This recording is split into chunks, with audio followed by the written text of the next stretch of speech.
be using Excel the same way that you might be driving a sports car. In fact, a sports car that can go 200.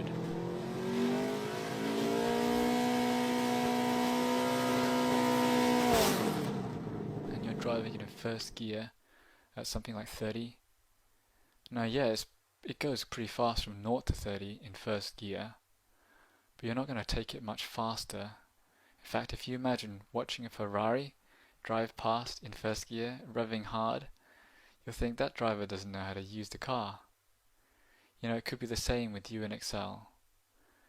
Excel has got many gears, and you may only be on the first gear. Now, how do you know that? Well, you'll find yourself using the menus a lot, and you may even learn a few shortcuts, but you won't have touched the most powerful feature, which is the VBA programming language, which is built right into Excel. Now, if you don't know anything about macros and VBA, they are the key to using Excel faster, and I'll show you how in this video. Just the other day, someone asked me, how do I get the number format changed with a shortcut key so that it goes to 2 decimal places in the thousands with brackets around negative numbers in red? And he showed me, he said, what I normally do is go to the more number formats. I'll check the number category. I'll tick the thousand separator, make sure it's on 2 decimal places, and select this last option for negative numbers, and I click OK. And now he had to do that for many spreadsheets. In fact, most of his spreadsheets he had to go through and do the same thing. I said, no. What you got to do is learn how to use macros and VBA. So the first question he came up with was, what's a macro? And I said, well, let's think of it this way. A macro is a bit like a tape recording. You tell Excel what exactly it should do in the exact steps it should do them in, and it remembers.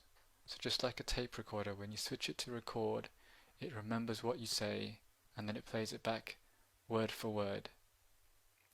So let me show you how you do use the macro recorder and how you'd be able to automate doing something like that. The first challenge in Excel 2010 is to find the macro recorder.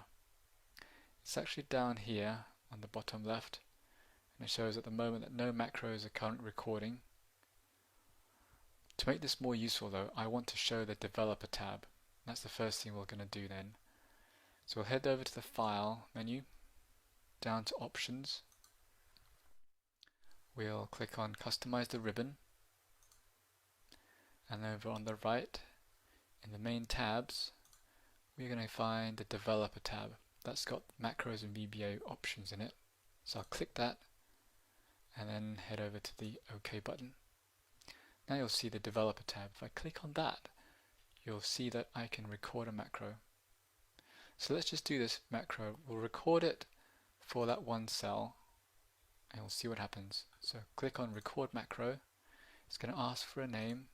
Let's call it Macro 1. I'll ignore shortcut key for the moment. It's going to store it in this workbook, or we could choose to store it in the personal macro workbook or in a new workbook. But this time we'll just save it in this workbook. And as a description, I'll put in format the selection to preferred number format. Then click OK. Now it's recording. And what I'll do is I'll head to the Home tab. So every action I perform, Excel will record something, or most of the actions I perform, Excel will record the code to recreate those actions. So I'll go and do exactly the same things as before. Go to More Number Formats. I'll choose Number, 2 decimal places, use the thousand separator, choose a negative number which is red and surrounded by brackets, click OK. Now I can go back to the Developer tab and click Stop Recording. To see what we recorded, let's head over to the macros. I'll view macros by pressing that button. So macro 1 is what we recorded. We're going to click Edit, and this will bring us to the Visual Basic Editor. Don't worry about finding Excel it's just hiding in the background. In fact, all you need to do is click on that button and it will go back to Excel. But for the moment, let's just have a quick look at what it recorded. So macro 1 up here, and there's a comment. This is the only thing in black here that Excel recorded. So it's telling us that it's recorded the selection, and the number format of that selection should be equal to this expression here, which is what we wanted in the first place. So let's head back and see what happens when we try to apply that in Excel. I'll click on this Excel button to view Microsoft Excel, and it switches us back here. Let's try it on the January numbers. If I click on macros, macro 1 selected. If I run that now, you'll see that it's done the same thing and applied the same number format to all the numbers we selected, which is great. Let's see how we could use it quicker, more efficiently. We can actually assign a shortcut key to that macro. If I head over to the Options button, you'll see the shortcut key, and I'll choose Control-Shift-N because that's not taken by any other shortcuts, and it also stands for N for number format. So Control-Shift-N is the new shortcut key I've identified with this macro. Click OK, and I'll close the dialog box. Let's try that with February now. So I select all of February, and I remember my Control shortcut key, Control-Shift-N, and it updates all those number formats to the format we want, which is great. Now let's say we wanted to tweak that slightly, because at this point my friend's going, yes, I like that, it saves me time. Instead of having to go through the home menu and then the number format and click down here and choose a number format and go through all that, I can hit one keyboard combination and it will change the format immediately. Control-Shift-N. But he said, I don't really like the way that it shows zeros. I actually want it to show a dash instead of a 0. So I'll say, yeah, we can do that.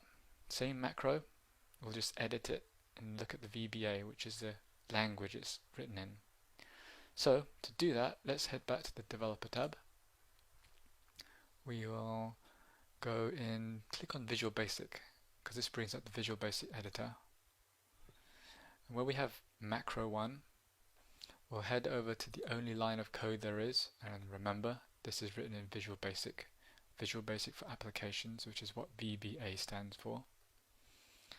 And so the only thing we need to do here is change the number format, which is in these inverted commas.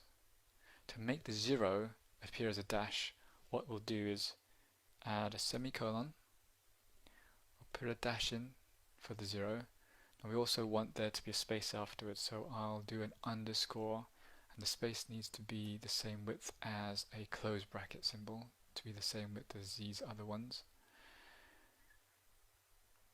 Now we change that macro, we'll head back to Excel by clicking on this button, View Microsoft Excel. And if you watch this, if I run the macro again with Control-Shift-N, it replaces the 0 with a dash. I can do that with all of these now. If I select all these numbers, Control-Shift-N, it replaces all of those with our desired number format, including a dash for a 0.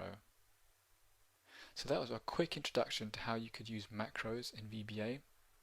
The Visual Basic for Applications language, VBA, is pretty powerful, and it's quite a simple language to learn. The big problem with learning it is it's quite intimidating to begin with this, what's this Visual Basic editor? So my friend asked me, how am I going to learn that? Well, stick around and I'll show you more videos about how to learn macros and VBA for Excel. Alright, I hope you enjoyed that, and I hope you can see the potential and the power that's hidden behind Excel if only you can learn macros and VBA.